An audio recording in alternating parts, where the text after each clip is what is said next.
बिस्मिल्लाहिर्रहमानिर्रहीम। अस्सलामुअलैकुम नाज़रीन, आप देख रहे हैं प्रोग्राम आपकी सेहत और मैं हूं आपका मेज़बान डॉक्टर मंसूर नूरानी। नाज़रीन, आज हम अपने इस प्रोग्राम में ब्रेन ट्यूमर और दिमाग से मुताल्लिक़ मुख्तलिफ़ अमराज़ पर गुफ्तगू करेंगे। इस मकसद से हमने अपने स्टूडियोज़ में जिस मोअज़्ज़िज़ मेहमान को मदऊ किया है वो है consultant neurologist doctor Aurangzeb Abbasi Sahib. अस्सलाम वालेकुम डॉक्टर साहब। वालेकुम सलाम। आपकी आमद का शुक्रिया। थैंक यू, आपने मुझे इनवाइट किया। आप हमारी दावत पर यहाँ तशरीफ़ लाए। तो आइए नाज़रीन, प्रोग्राम का आगाज़ करते हैं और सवाल पूछते हैं डॉक्टर औरंगज़ेब अब्बासी साहब से कि ये ब्रेन ट्यूमर किस किस्म का मर्ज़ है और इसकी कितनी किस्में होती हैं। जी डॉक्टर साहब। सबसे पहले तो थैंक यू, आपने मुझे अपने प्रोग्राम में इनवाइट किया और आपने एक टॉपिक से शुरुआत ली है, ब्रेन ट्यूमर्स। देखें, ब्रेन ट्यूमर के जो इकसाम होते हैं, सबसे पहले तो मुझसे शुरू करते हैं। इसके दो किस्म होते हैं, एक मैलिग्नेंट होता है कैंसरस जो फैलने वाला, एक होता है बेनाइन।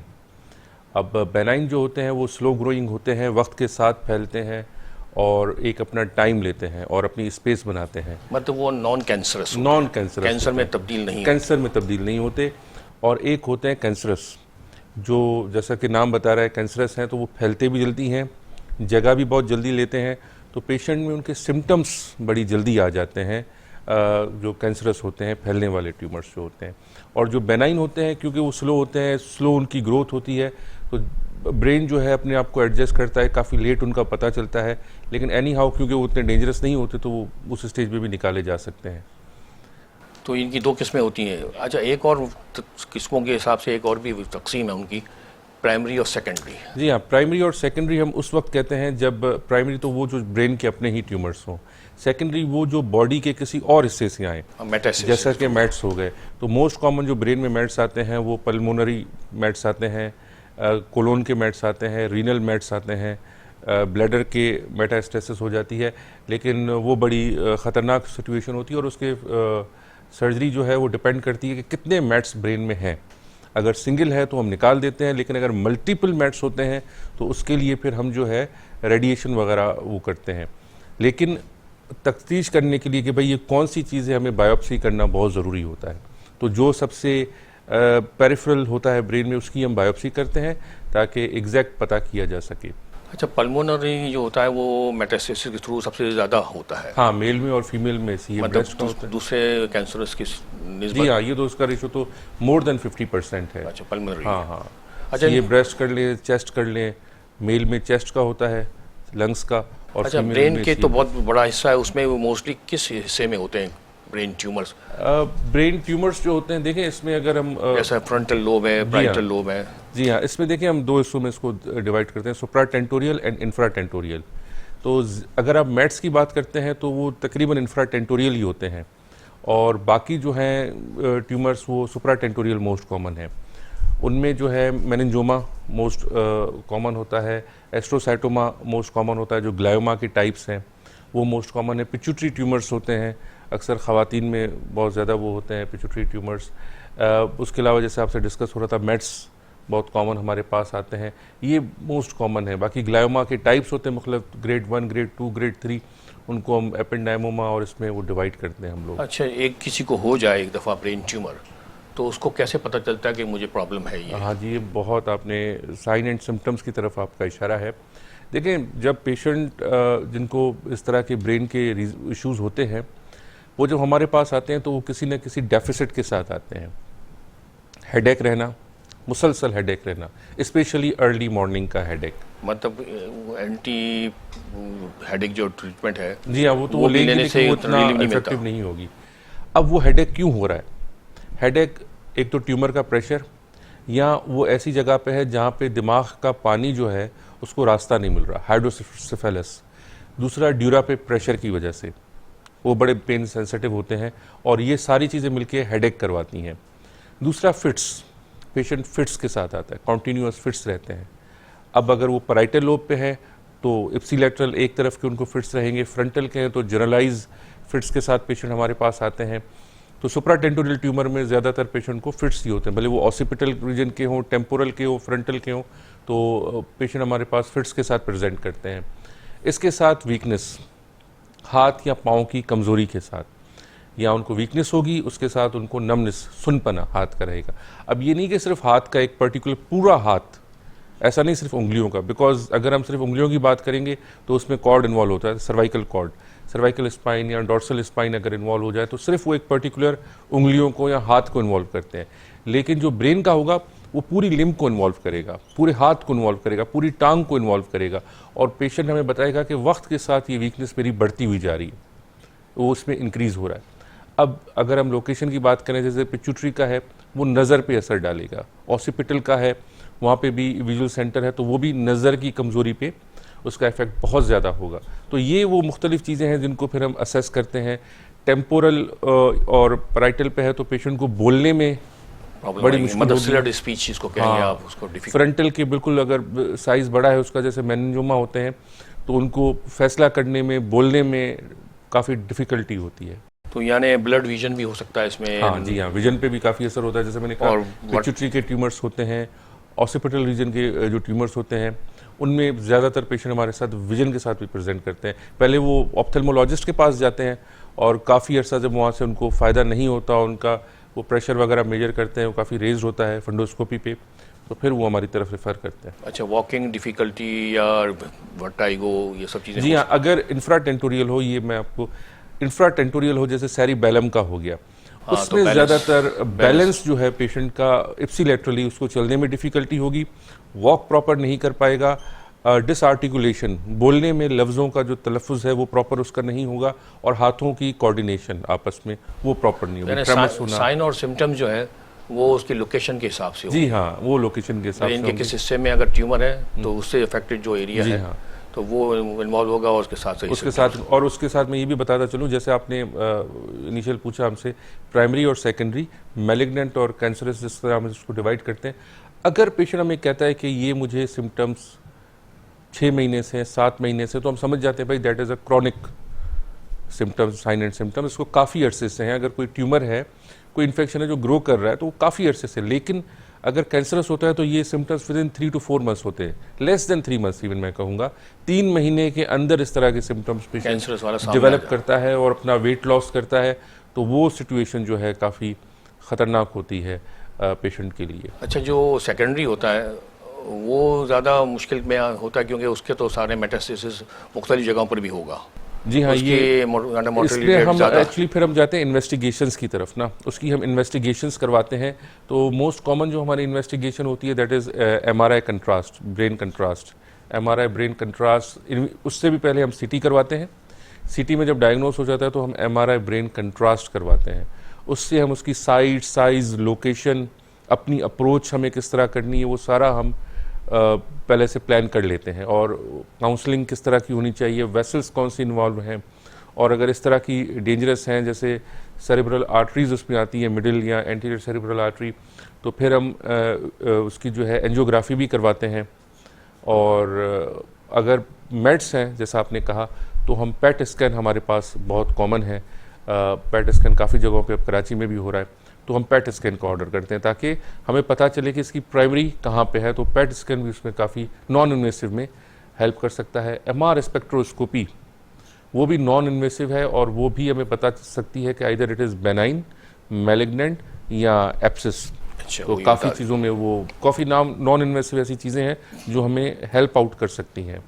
अच्छा, प्लेन एक्सरे जो होगा स्कल का, उससे नहीं पता चलेगा? नहीं, अब उसकी कोई ऐसी खातर खा वैल्यू नहीं रही है, ख़ासतौर पे इस मैलिग्नेंट वाले जो ट्यूमर्स हैं या बेनाइन ट्यूमर्स की अगर हम बात करें। और ब्लड का टेस्ट भी कोई फ़ायदेमंद नहीं है? उसमें हम कुछ चेकिंग्स करते हैं ब्लड में, या बोन के जो बोनी ट्यूमर्स होते हैं उनमें वो करते हैं, लेकिन अगेन हमें पूरा MRI चाहिए होता है, बिकॉज इट इज़ हमारे लिए तो एक 3D पिक्चर है ना, कि हमें कोरोनल भी है, सजाइटल भी है, एक्सियल भी है, तो हम उसमें प्लान कर सकते हैं कि हमें क्या अप्रोच इसमें रखनी है पेशेंट में, और उसकी काउंसलिंग किस तरह करनी है।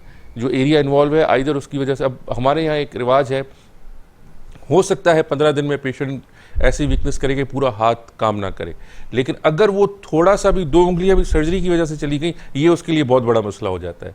तो काउंसलिंग करना पेशेंट की और बहुत ज़रूरी। सर्जरी भी आसान नहीं है ना? हाँ, सर्जरी बहुत मुश्किल होती है। अच्छा, ये ट्रीटमेंट ही इसका सिर्फ सर्जिकली है या मेडिकली भी हो सकता है? मैं रेडिएशन पे और कीमोथेरेपी पे बाद में आऊँगा। पहला तो ये कि मेडिकली को ट्रीट हो सकता है ये ब्रेन ट्यूमर? देखिए मेडिकली तो हम ये करते हैं कि अगर कोई सिस्ट वगैरह होती है, क्योंकि हमेशा ट्यूमर ही नहीं, अगर कोई झिल्ली है, सिस्ट है, एराकिनोइड सिस्ट या तो और बहुत ही माइल्ड किस्म के इफेक्ट दे रही है पेशेंट को, तो हम उनको फिर कंजर्वेटिव रखते हैं और फिर उनको एवरी 3 मंथ्स 6 मंथ्स जो है वो MRI की हम कहते हैं कि आप करवाते रहें, ताकि हम उसकी साइज़ देखते रहें। फिर वो सीरीज़ ऑफ MRI होते हैं और वो जो साइज़ को असेस करते हैं। उसके साथ जो है पेशेंट के साइन एंड सिम्टम्स, अगर वो बहुत ज़्यादा सिम्टोमेटिक हो जाता है then we go for surgery. अगर कोई इतने खास सिम्टम्स नहीं है, बहुत माइल्ड सा हेडेक है या मतलब कभी कोई 6 कैंसरस महीने होगा तो वेट लॉस ज़्यादा होगा मेरे ख्याल से। हाँ, जो कैंसर है वो वेट लॉस करवाता है, हर किस्म का ट्यूमर बॉडी के किसी कोई से भी भी कहीं का भी होगा तो वो कैंसरस वेट होगा, लॉस तो उसका विद हिस्सा इन होता है। 2 और 3 मंथ्स में उसका 5 बिल्कुल किलो जो है कम हो जाता बिल्कुल, जो कैंसर वाला होता है वो तो बड़ी तेज़ी से फैलता है और आजकल बहुत हमारे यहाँ कॉमन हो गए हैं कैंसर। है। तो मैं ये पूछ रहा था क्या ब्रेन ट्यूमर अमेरिका में या यूरोपियन कंट्रीज़ में ज़्यादा होता है या पाकिस्तान में ज़्यादा होगा, इस हमारे एरिया में, जनूबी एशिया के? देखिए स्टडी तो वहाँ की ही ज़्यादा बताती है, हमारे पास इतना लिटरेचर कलेक्ट नहीं है, लेकिन क्योंकि अब इंडो पाक और इसकी आबादी बहुत ज़्यादा है तो मैं समझता हूँ कि हमारे पास रेशो इसका ज़्यादा होगा। अब उसकी ज़्यादातर जो वजूहत हमने देखी हैं वो है रेडिएशंस और जो हमारी ग़िज़ाओं में जो केमिकल्स यूज़ होते हैं और फास्ट फूड होते हैं, इनका बहुत ज़्यादा अब रोल हो गया है। आप देखें, आप देख रहे होंगे कि पिछले 20 ईयर्स में ब्रेन ट्यूमर बहुत ज़्यादा बढ़ गए। पहले इतने नहीं होते थे, बल्कि ट्रॉमा ज़्यादा होता था हेड, लेकिन अब ब्रेन ट्यूमर बहुत ज़्यादा तेज़ी से फैल रहा है। तो उसमें जो मोस्टली जो हमारे केमिकल यूज़ है हमारी वेजिटेबल्स में, हमारी जो मीट है उसके अंदर, उसका बहुत बड़ा रोल है कि इस तरह की चीज़ें खाने से और ऑयली चीज़ें ज़्यादा इस्तेमाल करने से, हमें नहीं पता कि कैसे बने हैं, किस चीज़ के बने हैं, उनको इस्तेमाल करने से बहुत ज़्यादा जो है, और रेडिएशन का बहुत बड़ा रहता है कि वो बहुत ज़्यादा हो गई हैं, तो वो मोस्ट कॉमन कॉजेज़ हैं जो करवाती हैं ब्रेन ट्यूमर्स की। दूसरा सवाल मेरा सही ये था कि इसका सर्जिकली ट्रीटमेंट जो है वो कॉस्टली होता है क्या बहुत ज़्यादा, पेशेंट से अवॉइड करते हैं इसलिए? हाँ, पेशेंट जो प्राइवेट में इसकी सर्जरीज होती हैं वो तो महंगी है, लेकिन गवर्नमेंट में तो वो फैसिलिटी है, लेकिन गवर्नमेंट में रश बहुत ज़्यादा होता है। अब पेशेंट का जब तक नंबर आए तब तक जान रहे ना रहे ये तो नहीं पता, लेकिन वहाँ पे तो उनको नंबर मिलता है कि 2 महीने में आइएगा, इतना सैचुरेटेड होता है। लेकिन डेफिनेटली प्राइवेट में क्योंकि फैसिलिटीज़ दी जाती हैं इस तरह की, तो उनकी कॉस्ट थोड़ी कंपैरेटिवली ज़्यादा है।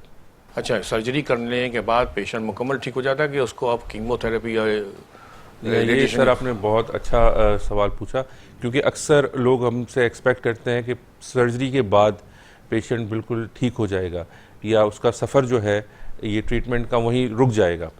तो ये हम शुरू में ही प्लान स्पेशली हम प्राइवेट में बता देते हैं कि भाई इस तरह से नहीं है, सर्जरी के बाद हम जो भी ट्यूमर निकलता है उसकी हिस्टोपैथोलॉजी करवाते हैं और जो भी उसकी लैब रिपोर्ट आती है उसके हिसाब से पेशेंट को रेडिएशन या फिर जो है कीमोथेरेपी एडवाइस की जाती है, ताकि वो उसका फर्दर ट्रीटमेंट होता है। वो इसलिए किया जाता है कि या तो ट्यूमर पूरी तरह स्टैटिक हो जाए, आगे ना बढ़े, या वो रीग्रो ना हो। अगर हमने पूरी तरह भी निकाल दिया है और वो उस तरह उसमें ग्रेड 3 आ गया है तो एक चांस होता है कि आफ्टर 2 ईयर्स 3 ईयर्स हो सकता है कि वो रीग्रो हो। और रीसर्जरी बहुत मुश्किल होती है ट्यूमर की, कहीं का भी ट्यूमर हो, वो अदर बोन का, कोलोन का, ब्रेन का। तो रीसर्जरी से जो है बचाने के लिए हम उनको रेडिएशंस देते हैं। डॉक्टर साहब, मैं आपको यहाँ रोकूंगा, हमारे ब्रेक का वक्त हो रहा है। नाजरीन, आप प्रोग्राम देख रहे हैं आपकी सेहत, लेकिन हमारे लिए ब्रेक का वक्त हुआ है, इसलिए आपने कहीं नहीं जाना, हमारे साथ रहिएगा।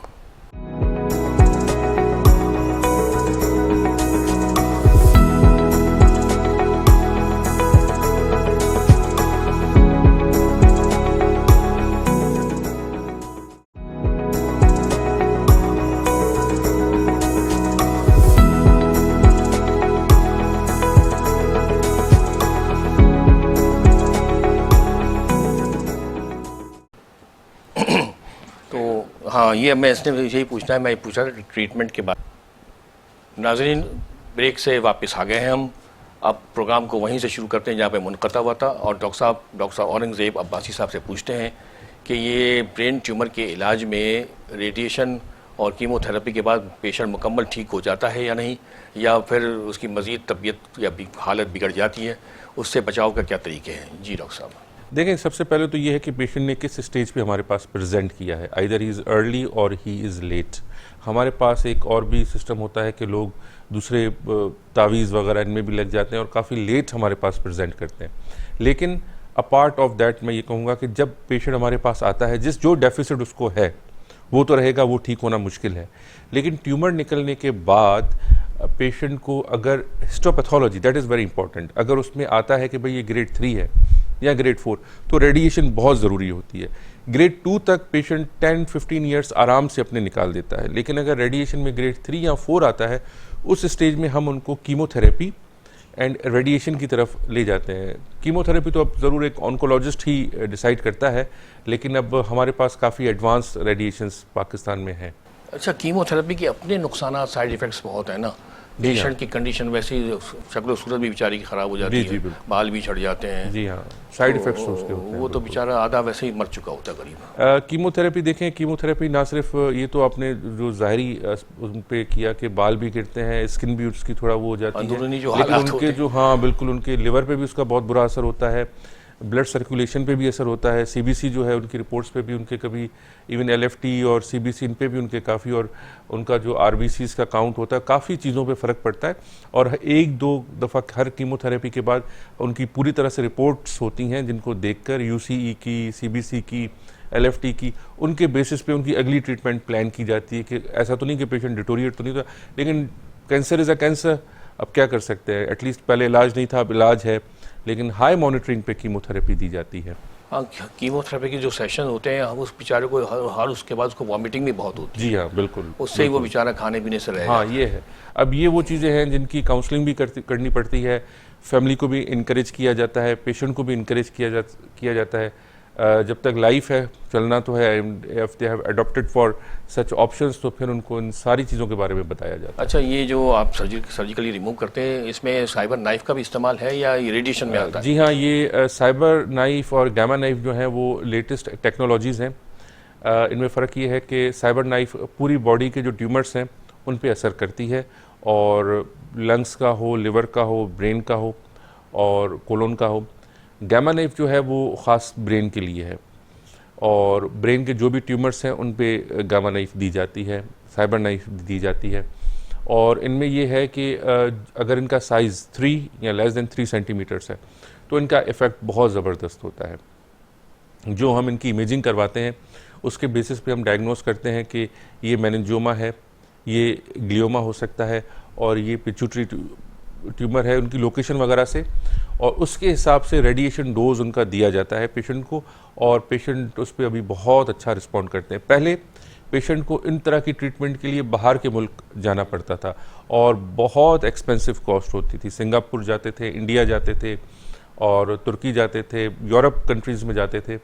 तो लेकिन again it was very costly, 20 lakh 15 lakh इसकी एटलीस्ट कॉस्ट होती थी पेशेंट के आने जाने की और ट्रीटमेंट की, और उसके बाद उसका फॉलोअप जो मस्ट है, जो पेशेंट करवाते हैं, तो वो बाद में फिर उनको पड़ता है। लेकिन अल्हम्दुलिल्लाह पाकिस्तान में गामा नाइफ, साइबर नाइफ, ये ऐसी एडवांस टेक्नोलॉजी फॉर ब्रेन है। ये सिर्फ सरकारी हॉस्पिटल में या प्राइवेटली भी अवेलेबल है? नहीं, प्राइवेट भी है। प्राइवेट में सबसे बल्कि मैं कहूँगा पहले आई थी neuro spinal cancer care institute में सबसे पहले इस तरह की ट्रीटमेंट आई थी। अब तो वो गवर्नमेंट में भी है, अभी उन्होंने की है, लेकिन काफ़ी अरसे से ये पाकिस्तान में और लोग करवा रहे हैं इलाज। जी जी बिल्कुल, सर करवा भी रहे हैं। तो उनके मोर्टेलिटी रेट कितना है ब्रेन ट्यूमर का, कैंसरस का मोर्टेलिटी रेट?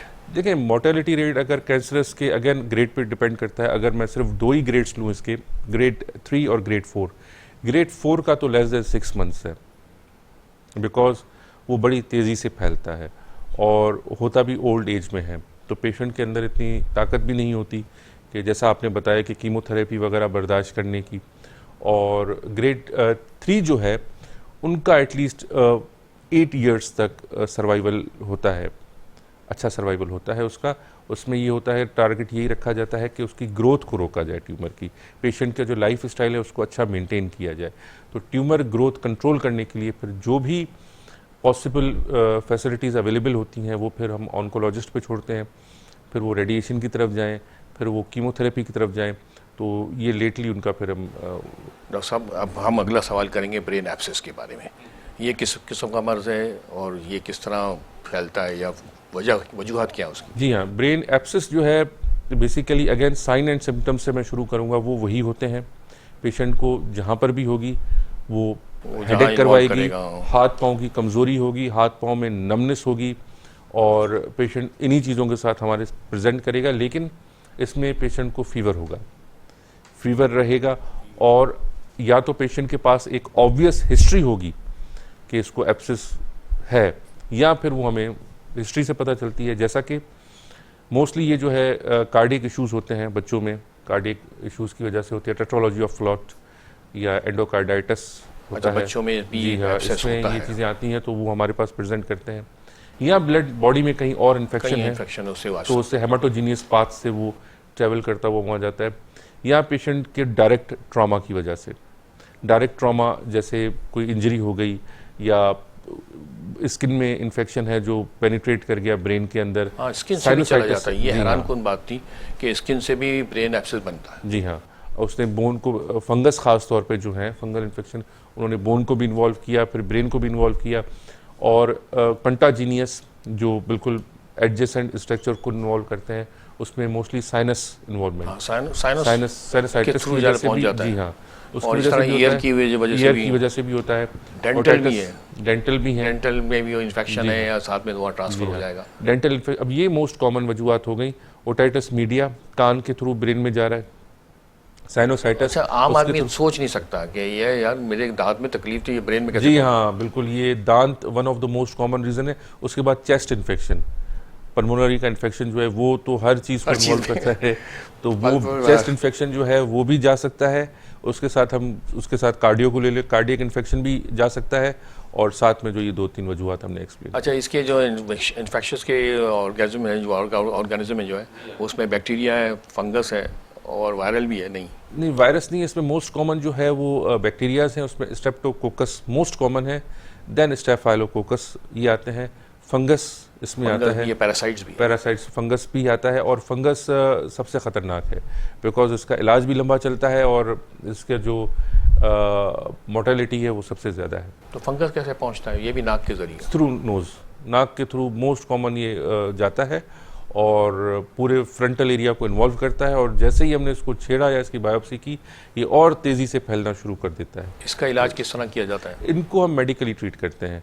अगर हम पेशेंट, क्योंकि फंगस क्या करता है कि उसकी कोई रिस्पेक्ट नहीं करता है, it doesn't have a respect for bone, तो सारी बोनियस एरिया जो है वो इन्वॉल्व करता है। पेशेंट का नोज़, फ्रंटल साइनसेस इन्वॉल्व होते हैं, फिर उसके थ्रू पेनिट्रेट करता है ब्रेन में, तो हम समझ जाते हैं पेशेंट को फीवर होता है, ल्यूकोसाइट्स के इंक्रीज होते हैं, तो हम सारी चीज़ों को मिला के डायग्नोस करते हैं कि ये फंगस इन्फेक्शन है, और उस हिसाब से उसकी मेडिकेशन दी जाती है जो 6 वीक्स तक, और उसके अलावा 4 मंथ्स तक उसको हम कंटिन्यू करते हैं मुख्तलिफ स्टेजेस में। और सर्जिकल इंटरवेंशन करना पड़ता है बाज़ वक्त इसमें। अगर पेशेंट वीकनेस डेवलप कर रहा है, न्यूरोलॉजिकल डेफिसिट पेशेंट को हो रहा है, तो फिर हम बिल्कुल करते हैं। जैसे विजन का जाना, जैसे हाथ पाँव की कमज़ोरी होना, यूरिन का कंट्रोल ख़त्म हो जाना अगर वो फ्रंटल में, तो फिर हम बिल्कुल उसमें इंटरवेंशन करते हैं और उसको मैक्सिमम सेफ डीबल्किंग उसकी करते हैं। जितना हम निकाल सकते हैं हम निकालेंगे। तो वो वैसे ब्रेन ट्यूमर की निस्बत ये थोड़ा सा, जी हाँ, अगर जैसे आप बोलेंगे एक कैंसर होता है ब्रेन का, ये भी समझे फंगस इन्फेक्शंस में जो है फंगल की पोजीशन वही है, बड़ा ख़तरनाक होता है। इसमें हम ये करते हैं कि अगर कोई भी एब्सेस, अगर पार्ट ऑफ इसकी मैं बात करूँ, कोई भी एब्सेस लेस देन 3 सेंटीमीटर है, तो हम कोशिश करते हैं मेडिकली उसको ट्रीट करें, कंजर्वेटिव वे में उसको ट्रीट करें, और दवाओं के साथ। अब हमें पता हो पाथ क्या है, आइदर वो ओटाइटिस मीडिया हुआ था, साइनोसाइटिस हुआ था, जैसे आपने कहा डेंटल इन्फेक्शन की वजह से हुआ था, उनको फिर उसी तरह ट्रीट किया जाता है ब्रॉड स्पेक्ट्रम एंटीबायोटिक्स के साथ। लेकिन अगर वो या 3 सेंटीमीटर से ज़्यादा हो, वेंट्रिकल के करीब हो, न्यूरोलॉजिकल डेफिसिट करवा रहा हो पेशेंट को, then we have to intervene. फिर हम जो है, या पहले की मेडिकेशन फेल हो चुकी हो, उसका इतना अच्छा इफेक्ट ना रहा हो, तो फिर हम पेशेंट को सर्जिकली इंटरवीन करते हैं एब्सेस के लिए। अच्छा, ब्रेन के बाद हमारा पोर्शन आता है स्पाइनल कॉर्ड का ना, तो स्पाइनल इंजरीज कौन कौन सी होती है जिसे सर्जिकल, न्यूरो सर्जरी में इसमें इलाज किया जाता हो? तो मोस्टली कौन कौन सी ऐसी? देखिए, स्पाइनल इंजरीज, ट्रॉमा देख लेते हैं। जी हाँ, स्पाइनल इंजरीज और हेड इंजरीज की अगर हम बात करें, बल्कि उसको एक साथ ही अगर हम कर लें, तो इस जो हेड इंजरीज हैं वो मोस्टली बाइक की वजह से होती हैं। बाइकर्स जो होते हैं हेलमेट नहीं पहनते या इस तरह से उनको कोई फॉल होता है तो हेड में अगर इंजरी हो तो मोस्ट कॉमन हमारे पास प्रेजेंट करते हैं उसके साथ। दूसरा ये है कि अगर आप स्पाइन का ले लें तो हिस्ट्री ऑफ फॉल, किसी ऊंचाई से गिरना, कार एक्सीडेंट्स, इनके पेशेंट हमारे पास ज़्यादातर, या रोड ट्रैफिक एक्सीडेंट के वो वॉक कर रहे हैं, किसी कार ने आके उनको हिट किया, किसी ऑब्जेक्ट के साथ वो जाके टकराते हैं, और वो बहुत कॉमन हमारे पास आते हैं। तो स्पेशली सीढ़ियों से गिर जाना, जी हाँ, फॉल के जो भी केसेस होते हैं वो स्पाइन इंजरीज को बहुत उससे इन्वॉल्व करते हैं। और पेशेंट हमारे पास जो प्रेजेंट करते हैं वो डेफिसिट के साथ कि भाई टांग काम नहीं कर रही, या दोनों टांगों में सुनपना हो गया, यूरिनरी इनकॉन्टिनेंस उसके साथ है, तो फिर हमें उसमें जो है अर्जेंट सर्जरी करनी होती है, अर्जेंट इंटरवेंशन, क्योंकि हरा मगज कॉर्ड उस पर कंप्रेशन होती है, किसी भी तरह से हमें वो ख़त्म करनी है। उसका जो गोल्डन पीरियड आप कहते हैं वो इनिशियल 8 to 10 आवर्स है बस। हाँ, उसमें सर्जरी अरेंज करनी होती है, उसमें बिल्कुल उनको करनी होती है। ये तो हमारी गाइडलाइंस हैं, और इत्तेफाक से हमारे जो इंडो पाक का रीजन है उसमें तो पॉसिबल ही नहीं होता, इतनी देर में तो पेशेंट हमारे पास पहुंचता है। तो ये है कि देन अगेन हम ट्राई करते हैं कि 12 आवर्स या 24 आवर्स के अंदर हम उसको सर्जरी करें फॉर बेस्ट रिजल्ट्स। अब हमारे यहाँ ये होता है कि इतना टाइम पेशेंट सिर्फ डिसीजन मेकिंग में ले लेता है कि मैं फलां से पूछ लूं, रिश्तेदार ही मसला डाल देते हैं। जी हाँ, कि यहाँ से नहीं आप यहाँ चलें, या हम फलां से पूछ लें, या हमें सोचने का। अब हम तो अपनी तरफ से हर किस्म की काउंसलिंग कर देते हैं कि इसके इफेक्ट्स क्या हैं। तो इनिशियल टाइम जो है एटलीस्ट 8 आवर्स या 12 आवर्स वो बड़ा गोल्डन टाइम होता है ट्रॉमा। बुलेट इंजरी भी एक कॉज है इसका ना? जी हाँ, ये स्पाइनल कॉर्ड को डैमेज बिल्कुल। और बुलेट तो ऐसी जगह जाती है ना, 4-5 अगर एक साथ चली गई। जी हाँ, बुलेट एक्चुअली माइग्रेट करती है। अगर ये हमने काफ़ी 2008 से लेके 14 के दौर में बड़े ट्रीट किए थे ये केसेस गवर्नमेंट हॉस्पिटल्स में। हमारे पास काफ़ी बुलेट इंजरी के केसेस आते थे, स्नैचिंग ज़्यादा होती थी, और उसकी वजह से भी बहुत सारे इस तरह के केसेस हमारे पास आते थे। तो अगर बुलेट ऐसी है कि न्यूरोलॉजिकल डेफिसिट करवा रही है तो हम सर्जरी करते थे उसकी। और इसमें इशू ये होता था कि बुलेट माइग्रेट करती थी। अगर हमने रात को एक्सरे करवाया, उसका MRI करवाया, हमें पता है कि बुलेट XYZ जगह पे है, अपर लेवल पे। अब बिफोर सर्जरी हमें एक इमेज ज़रूर चाहिए होता था, क्योंकि वो बुलेट फिर माइग्रेट करके दूसरे लेवल पे आ जाती थी। तो हमें इमीडिएट उसकी इमेजिंग चाहिए होती थी ताकि हम उसको असेस कर सकें और उस लेवल पे जा सकें, क्योंकि वो आपको उस लेवल पे नहीं मिलेगी जिससे आपने 1 दिन 2 दिन पहले आपने उसकी इमेजिंग करवाई है तो वहीं पड़ी हो। वो कभी माइग्रेट कर जाती है, तो we have to have immediate x-ray before the surgery. अच्छा, जिसने स्पाइनल कॉर्ड को डैमेज कर दिया तो वो तो बेचारा गया है, पैराप्लेजिया हो गया। बिल्कुल, अगर बिल्कुल उसकी इंजरी परमानेंट होती है, ट्रांसफर्स हो गया, बिल्कुल उसको करती गई। अगर साइड से गई है तो रेडिकुलोपैथी होती है, मतलब एक तरफ की इंजरी होती है, नर्व इंजर्ड होती है। लेकिन अगर कॉर्ड को L1 से ऊपर वाले हिस्से को उसने कहीं से भी बिल्कुल ट्रांसफर्स कर लिया सेंटर से, तो पेशेंट परमानेंट पैराप्लेजिया होती है। उसकी कोई खास इलाज उसका बिल्कुल नहीं है, यानी यूरोपियन कंट्रीज में भी नहीं, वहाँ पर भी नहीं है। वहाँ पे जितने भी इलाज हम देखते हैं टीवी पे या उनके, वो दोज आर एक्सपेरिमेंटल, बहुत ज़्यादा एक्सपेंसिव होते हैं और जस्ट एक्सपेरिमेंटल हैं। उनकी अलग मशीनरी वहाँ पे पड़ी होती है, इतनी सारी इक्विपमेंट ना कोई लेके जा सकता है। वो तो हमें एक फ्रंट पे नज़र आ रहा है ना, लेकिन उसकी बैटरीज होती हैं, इक्विपमेंट्स होते हैं जो पड़े होते हैं। और अभी तक ऐसा कोई स्टेम सेल ट्रीटमेंट प्रॉपर आया नहीं है जो इसको हम कह सकें कि सक्सेसफुल है। अच्छा, हमने ब्रेन ट्यूमर पढ़ा, डिस्कस किया, इसके बाद हमने एब्सिस, अब हैमरेज के बारे में बताइए। ब्रेन हैमरेज क्या होता है और ये क्यों कर होता है? देखिए, ब्रेन हैमरेज जो है ये इसकी बेसिकली 2 इकसाम होती हैं स्ट्रोक की, उनमें से एक ब्रेन हैमरेज है। एक है इस्केमिक, एक है हेमरेजिक। इस्केमिक मोस्ट कॉमन होता है 60%, लेकिन 33% तक जो है वो हेमरेजिक होता है। इसकी मोस्ट कॉमन वजह होती है blood pressure, hypertension, chronic hypertension, migraine, abusive substance का यूज़ जो आजकल हमारे पास बहुत ज़्यादा है, और पेशेंट को प्रीवियस कार्डियक सर्जरी हुई हो, ब्रेन सर्जरी हुई हो, कार्डियक एंडार्ट्रेक्टमी हुई हो, और प्रीवियसली स्ट्रोक की हिस्ट्री रही हो, पेशेंट ऑलरेडी जो है वो कार्डियक मेडिकेशन पे हो। ये मोस्ट कॉमन कॉजेज़ हमारे पास आते हैं।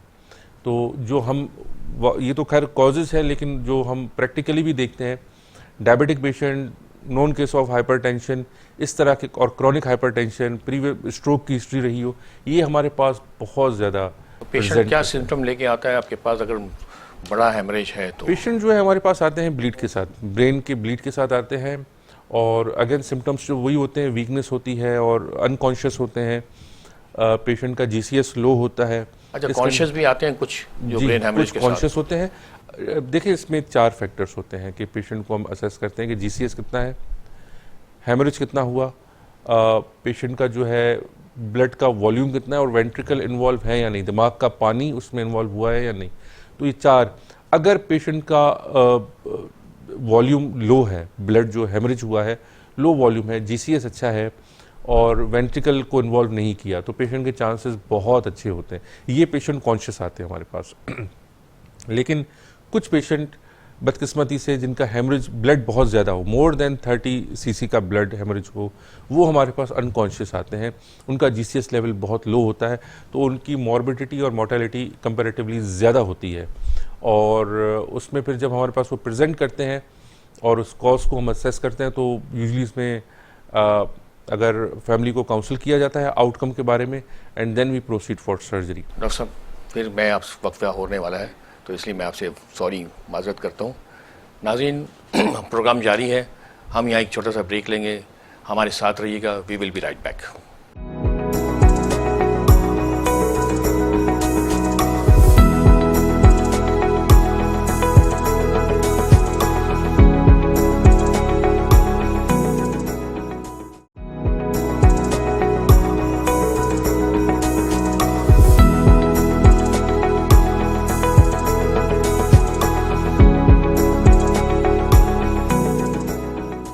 वेलकम बैक नाज़रीन। ब्रेक पे जाने से पहले हम बात कर रहे थे हेमरेज पे, दिमागी जो ब्लीडिंग हो जाती है उसके बारे में। हम डॉक्टर साहब से पूछते हैं कि उसका इलाज किस तरह किया जाता है। जी डॉक्टर साहब। जी बिल्कुल। इलाज की वो हम देखें, जिस तरह आपने बताया, कंजर्वेटिव और सर्जिकल। अगर मैंने कहा कि हम 4 पैरामीटर्स को अपने सामने रखते हैं, वॉल्यूम कितना है, जीसीएस कितना है, वेंट्रिकल इन्वॉल्व है या नहीं है, और पेशेंट की ओवरऑल कंडीशन और कोमॉर्बिड्स को हम, अब उसके बाद अगर वॉल्यूम लो है, जीसीएस पेशेंट का अच्छा है, वेंट्रिकल वगैरह इन्वॉल्व नहीं है, तो हम कंजर्वेटिव मैनेजमेंट करते हैं। पेशेंट के हेड साइड को, बल्कि सर्जिकल में भी रखा जाता है, लेकिन ये पैरामीटर्स आम है कि पेशेंट के हेड साइड को हम 30 डिग्री पे रखते हैं, बीपी कंट्रोल किया जाता है, हाइपर वॉल्यूमिया दी जाती है, वो इसलिए ताकि वेसल वगैरह जो दिमाग की रंगें हैं वो कंस्ट्रिक्ट ना हो, इस्कीमिक चेंजेस ना है उसके अंदर। उसके अलावा पेशेंट को जो है मैनिटॉल वगैरह दी जाती है कि ब्रेन का आईसीपी हम कंट्रोल में रख सकें, ब्रेन का प्रेशर हम कंट्रोल में रख सकें। पेशेंट को जो है एंटी एपिलेप्टिक्स दी जाती हैं ताकि उसको झटके वगैरह, फिट्स वगैरह उस प्रेशर की वजह से ना पड़े। उसके अलावा पेशेंट का जो है जनरल केयर की जाती है, नेबुलाइजेशन होती है, उसको हम एयर मैट्रेस प्रोवाइड करते हैं, हमें वो देनी पड़ती है, लेग्जेटिव्स देने पड़ते हैं ताकि पेशेंट जो है वो कॉन्स्टिपेटेड ना रहे, वो भी आईसीपी रेज कर सकते हैं। तो इस तरह जनरल केयर पेशेंट की होती है और पैरामीटर्स मेंटेन किए जाते हैं, ख़ास तौर पे ब्लड प्रेशर के, ताकि बीपी वगैरह पेशेंट का ना बढ़े और दोबारा ये अटैक ना हो। ब्लड थिनर्स दिए जाते हैं। डायरेटिक्स भी देते हैं? डायरेटिक्स, जी हाँ, डायूरेटिक्स या मैनिटोल, इनमें से हम एक चूज करते हैं, कोई काम करेंगे कि हाँ, ताकि पेशेंट का आईसीपी इनिशियल स्टेज में हम मेंटेन कर सकें। और ये जनरल पैरामीटर्स है। उसके अलावा जो भी उनके कोमॉर्बिड्स हों, जैसे अगर वो डायबिटिक हैं या और कोई उनका इशू है, तो उसको मेंटेन किया जाता है। और ये under the care of neurologist, neurosurgeon, cardiologist, पूरी एक टीम होती है जो उन पैरामीटर्स को देखती है। अगर कोई रीनल इशू है, क्योंकि होता ये है कि पेशेंट किसी एक उसके साथ तो आता नहीं है, उनको कोई रीनल इशू भी हो जाता है, तो फिर हमें यूरोलॉजिस्ट या नेफ्रोलॉजिस्ट को भी इन्वॉल्व करना पड़ता है। तो आप जिस इंस्टीट्यूट में से वो आप मुंसलिक हैं, तो वहाँ पर ये सब कार्डियोलॉजी मिल जाता है आपको? जी जी, अल्हम्दुलिल्लाह वो सारी चीज़ें हमें, मैंने वो देखा है, वो सिर्फ न्यूरोलॉजिकली और ट्रॉमा, स्पाइनल। नहीं, ये हमारा तो टर्शियरी केयर हॉस्पिटल है जहाँ मैं काम करता हूँ, और वहाँ पर ये सारी चीज़ें under the one roof available हैं, तो वो सारी ट्रीटमेंट हम करते हैं। इवन मैंने अभी 1-2 पेशेंट जो हेमरेज के थे उनको ट्रीट किया और अल्हम्दुलिल्लाह वो अभी बेहतर कंडीशन में है। दूसरी बात, अगर मैं सर्जरी की बात करूँ तो उसमें ये होता है, अगर हेमरेज बहुत ज़्यादा है तो ओवरऑल आउटकम उसका अच्छा नहीं होता। वी कैन नॉट प्रेडिक्ट कि how will patient respond to our treatment. तो हम फैमिली को पहले से काउंसिल कर देते हैं कि we are going to perform the surgery if you permit us, और इसका आउटकम हम फ्यूचर पे छोड़ते हैं। ब्लीड को हम कंट्रोल करेंगे, और अगर उस ब्लीड के बाद पेशेंट अच्छी कंडीशन में रहता है तो दैट इज़ गुड।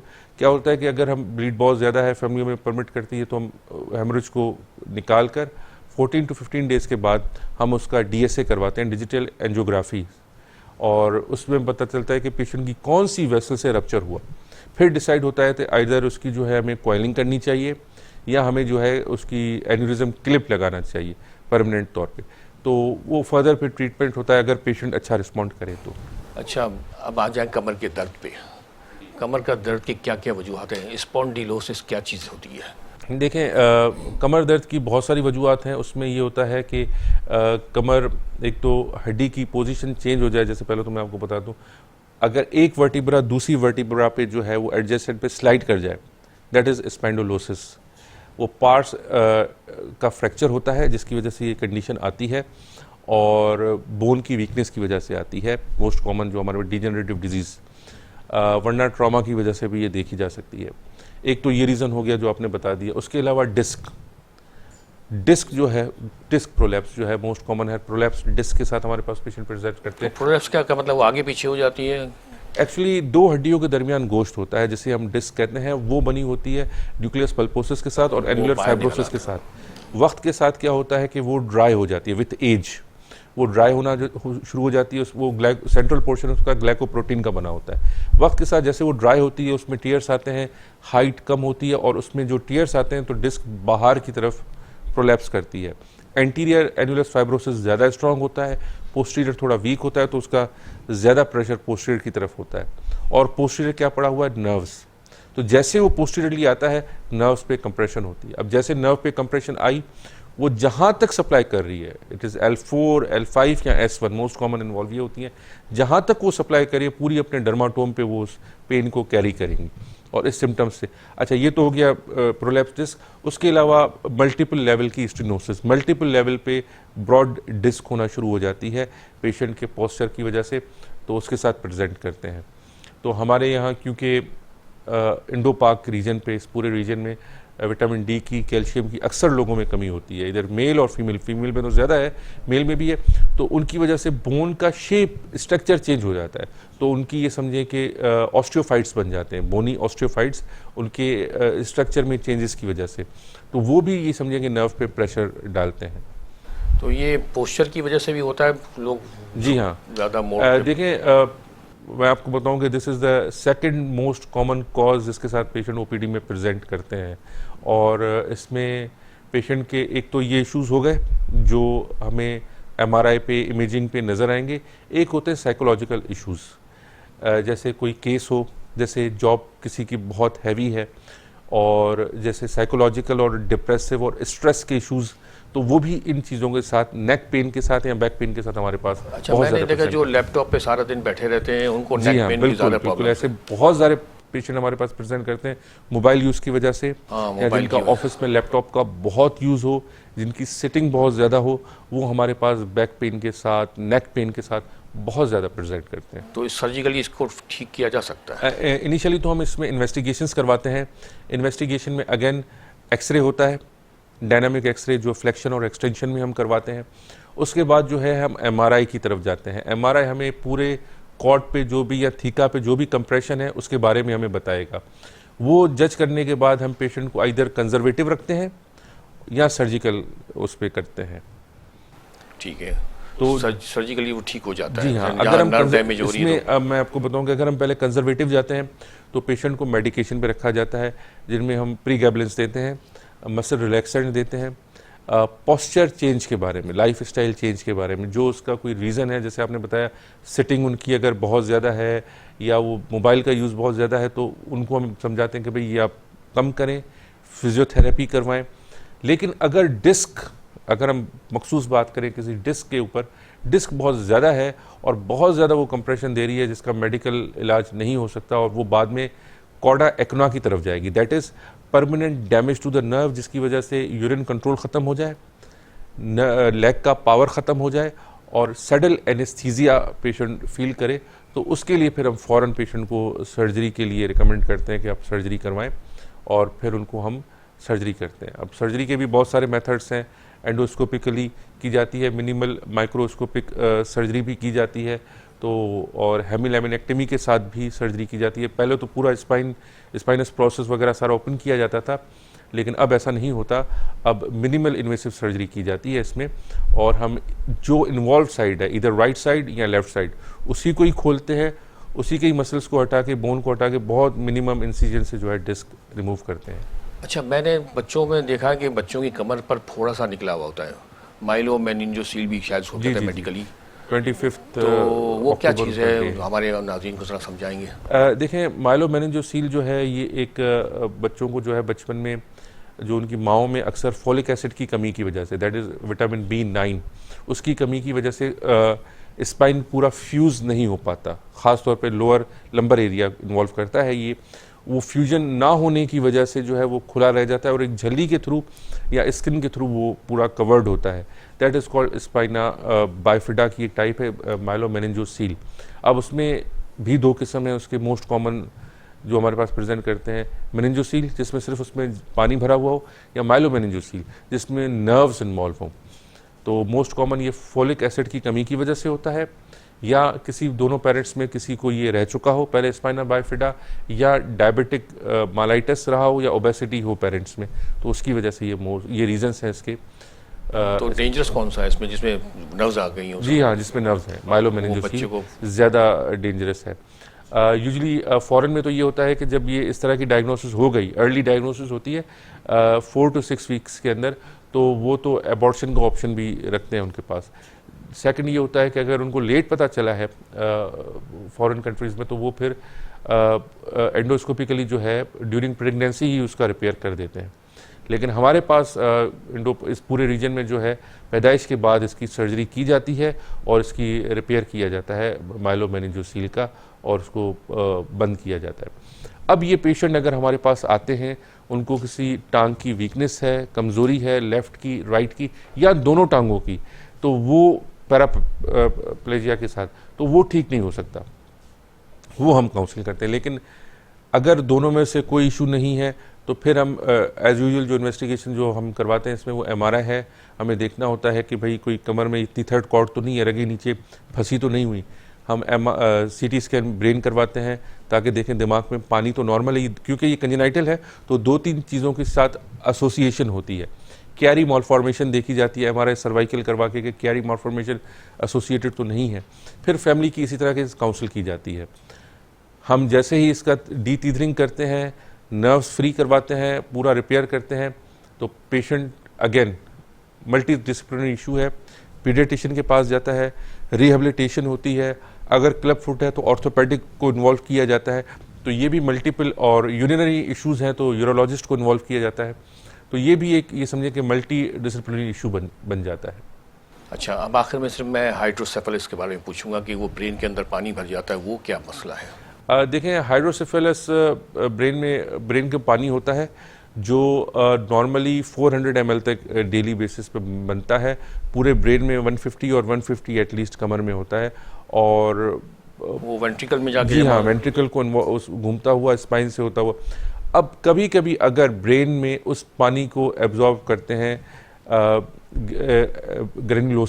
ग्रेनुलोमाज वहाँ पे एब्जॉर्ब करते हैं, अगर पानी की एब्जॉर्प्शन प्रॉपर ना हो, उसकी रीज़न ये होती है कि अगर वहाँ पे कोई ट्यूमर हो गया, वहाँ पे प्रोटीन का लेवल बढ़ गया बिकॉज ऑफ इन्फेक्शन, अगर उसमें ब्लड इन्वॉल्व हो गया, तो उनकी जो है वो एब्जॉर्प्शन कम हो जाती है, एब्जॉर्ब नहीं हो पाता। या पोस्टीरियर फोसा में कोई ट्यूमर है जो उनको एक्सटर्नली प्रेशर दे रहा है और उसके फ्लो में जो है वो ऑब्स्ट्रक्ट कर रहा है, तो दैट इज़ उसकी वजह से पानी लेटरल वेंट्रिकल्स में भर जाता है, दैट इज़ कॉल्ड हाइड्रोसेफेलस। अब इसको रास्ता चाहिए, either it is due to the cause ढूंढा जाता है कि अगर ब्रेन में ब्लड आ गया है तो उसको ड्रेनेज दी जाती है, वक्त के साथ इंप्रूव हो जाता है। अगर इन्फेक्शन है तो उसको ट्रीट किया जाता है। अगर किसी ट्यूमर की वजह से है तो ट्यूमर को प्राइमरी तौर पे ट्रीट किया जाता है और उसको ख़त्म किया जाता है। लेकिन अगर उसके बाद भी वहाँ पे हाइड्रो रहता है तो that we go for VP shunt, ventriculoperitoneal shunt किया जाता है, जिसमें एक ट्यूब अपर एंड ब्रेन में जाता है, दूसरा एंड सबकुटेनियसली बॉडी से होता हुआ एब्डोमेन में डाला जाता है, और ये इसका डेफिनेटिव ट्रीटमेंट होती है। पहले तो हम प्राइमरी रिमूव करते हैं, आइदर इट इज़ इन्फेक्शन और इट इज़ ब्रेन ट्यूमर और ब्लड की वजह से जो भी उसका कॉज है, मुख्तलिफ कॉजेज़ होते हैं, उनको हम ट्रीट करते हैं। लेकिन उनसे ना हो सका तो फिर हम शंट पास करते हैं इसके लिए। नाज़रीन, प्रोग्राम आपकी सेहत में आज आपने ब्रेन ट्यूमर और दिमाग के मुख्तलिफ पेचीदा अमराज पर तफसीली गुफ्तगू सुनी। उम्मीद है आपको ये प्रोग्राम पसंद आया होगा। अब हमारे प्रोग्राम का वक्त ख़त्म हुआ चाहता है। हम अपने मेहमान डॉक्टर औरंगज़ेब अब्बासी साहब का शुक्रिया अदा करते हैं कि उन्होंने अपनी मसरूफियात के बावजूद हमारे यहाँ तशरीफ़ लाए और हमसे अपनी मुफीद मालूमात शेयर की। शुक्रिया डॉक्टर साहब। अब अपने मेज़बान डॉक्टर मंसूर नूरानी को इजाज़त दीजिए। आइंदा हफ्ते हम किसी नए मौजू पर किसी नए मर्ज़ के साथ हाज़िर होंगे इंशाअल्लाह। तब तक के लिए फ़ी अमानिल्लाह।